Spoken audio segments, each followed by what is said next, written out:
Assalamualaikum warahmatullahi wabarakatuh. Perkenalkan, nama saya Atika Yuliani.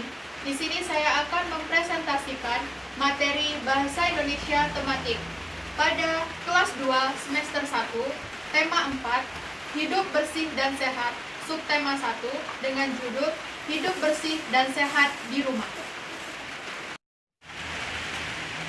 Baiklah, di sini saya akan menjelaskan tema 4 dengan judul Hidup Bersih dan Sehat dan subtema 1 Hidup Bersih dan Sehat di Rumah.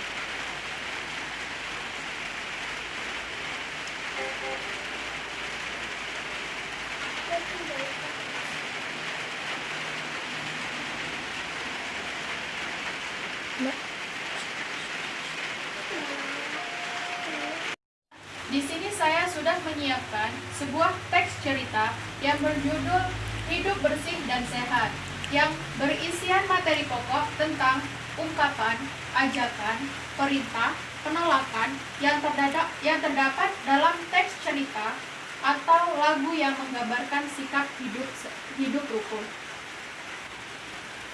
Baiklah, di sini saya memberikan kesempatan pada anak-anak untuk membaca teks cerita yang berjudul Hidup Bersih dan Sehat dan menentukan ungkapan, ajakan, perintah, dan penolakan yang terdapat dalam teks cerita tersebut. Lalu yang kedua yaitu tentang budaya santun dan permintaan maaf atau tolong sebagai gambaran sikap hidup rukun dalam kemajemukan masyarakat Indonesia melalui ungkapan dalam bahasa Indonesia atau dalam tulisan.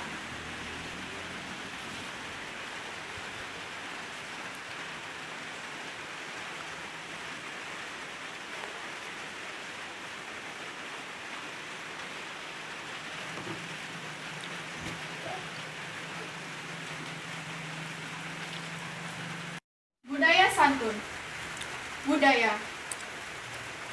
Budaya adalah perilaku, pola-pola, atau nilai-nilai yang diturunkan turun-temurun dalam suatu masyarakat.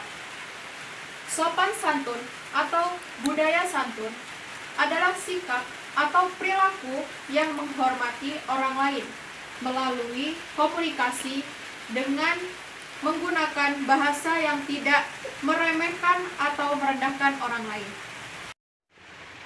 Yang selanjutnya adalah pentingnya sikap santun dalam kehidupan. Sikap santun merupakan sikap yang sangat penting dalam kehidupan sehari-hari bagi setiap orang. Karena dengan menunjukkan sikap santun, seseorang dapat dihargai dan disenangi dengan keberadaannya sebagai makhluk sosial. Baiklah, itu tadi sedikit uraian dari saya mengenai tema 4 semester 1 tentang hidup bersih dan sehat. Selanjutnya di sini saya akan menjelaskan semester 2 tema 8 tentang keselamatan di rumah dan perjalanan dengan materi pokok yang pertama yaitu penggunaan huruf kapital pada nama Tuhan, orang, dan nama agama.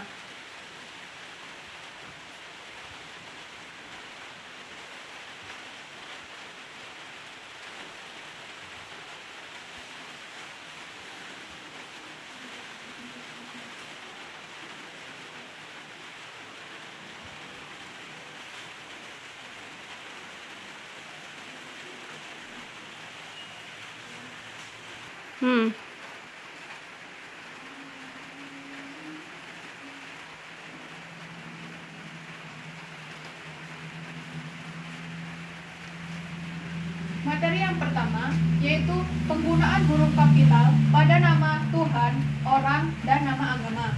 Dan yang kedua yaitu penggunaan tanda titik dan tanda tanya pada teks. Untuk materi yang pertama yaitu penggunaan huruf kapital pada nama Tuhan, orang, dan nama agama. Di sini huruf kapital digunakan dalam hal yang erat kaitannya dengan keagamaan. Kitab suci, nama Tuhan, dan kata ganti untuk Tuhan. Contohnya seperti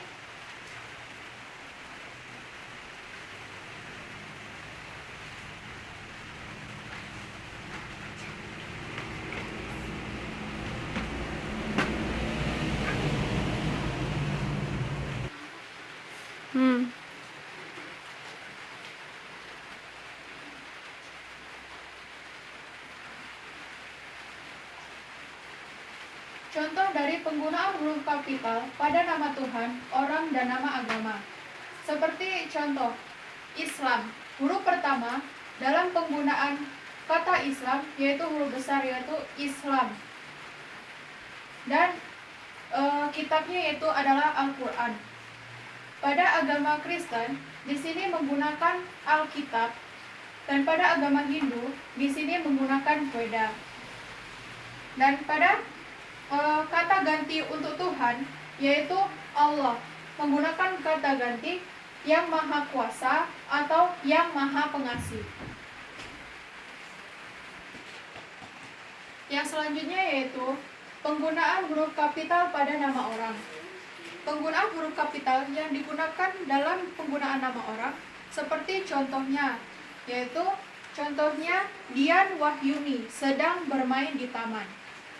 Di sini pada penggunaan huruf kapital pada nama orang, pada huruf pertama yaitu menggunakan huruf besar.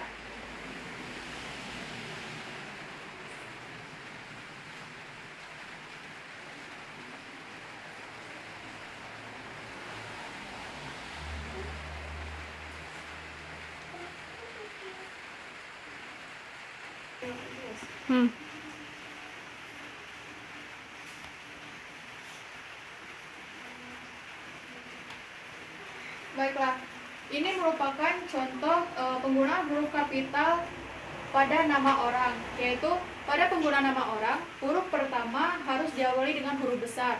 Seperti contohnya di sini, yaitu Dian Wahyuni sedang bermain di taman. Huruf pertama dalam penggunaan namanya yaitu D. Di sini huruf D haruslah huruf besar. Dan yang selanjutnya yaitu semua warga desa bergembira karena akhirnya Nenek Iroh naik haji. Pada penggunaan huruf kapital yang kedua ini, huruf pertama pada kata semua, kata S itu adalah huruf besar. Dan pada penggunaan nama seperti kata Nenek Iroh, di sini penggunaan kata N adalah huruf besar dan I adalah huruf besar. Selanjutnya pada kata haji, pada penggunaan huruf H, di sini menggunakan huruf besar juga. Untuk materi pokok yang kedua, yaitu penggunaan tanda titik dan tanda tanya pada teks. Penggunaan tanda titik dan tanda tanya pada teks. Tanda tanya, tanda baca adalah simbol yang tidak berhubungan dengan fenomena atau kata dan frasa pada suatu bahasa, melainkan berperan untuk menunjukkan struktur dan organisasi suatu tulisan dan juga informasi serta jeda yang dapat diamati dalam pembacaan teks. Penggunaan tanda titik dalam teks biasanya ditemui pada akhir kalimat.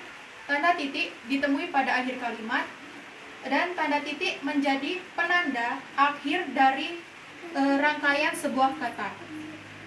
Penulisan dalam pemakaian tanda baca titik yaitu antara lain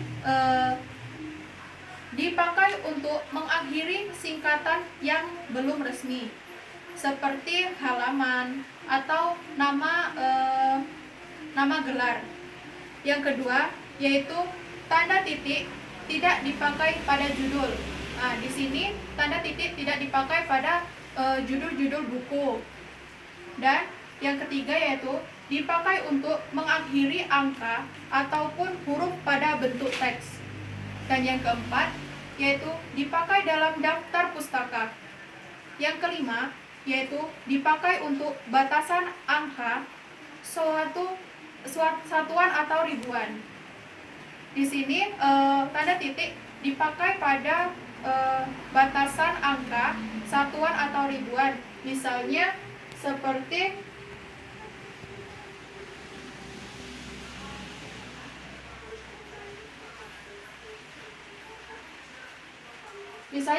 di sini seperti angka 10.000. Di sini menggunakan tanda titik pada satuan angkanya. Yang kedua yaitu tanda tanya pada teks. Penggunaan tanda tanya tanda tanya berfungsi sebagai penunjuk kalimat tanya, dan tanda tanya kerap menggantikan posisi tanda titik di akhir kalimat. Hanya saja tanda titik lebih mengarah pada kalimat pernyataan, sedangkan tanda tanya cenderung mengarah kepada kalimat yang bersifat pertanyaan. Contohnya yaitu seperti bagaimana aturan bermain menirukan gerakan binatang berjalan di atas air. Seperti contohnya di sini.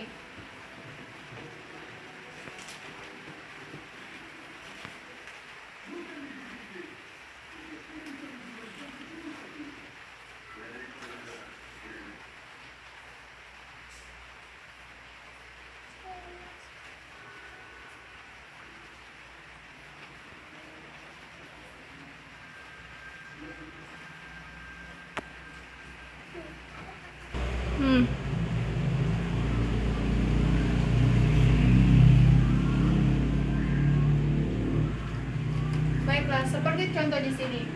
Bagaimana aturan bermain menirukan gerakan binatang berjalan di atas air. Di sini pada kalimat tanya di sini menggunakan tanda tanya seperti pada contoh di bawah ini.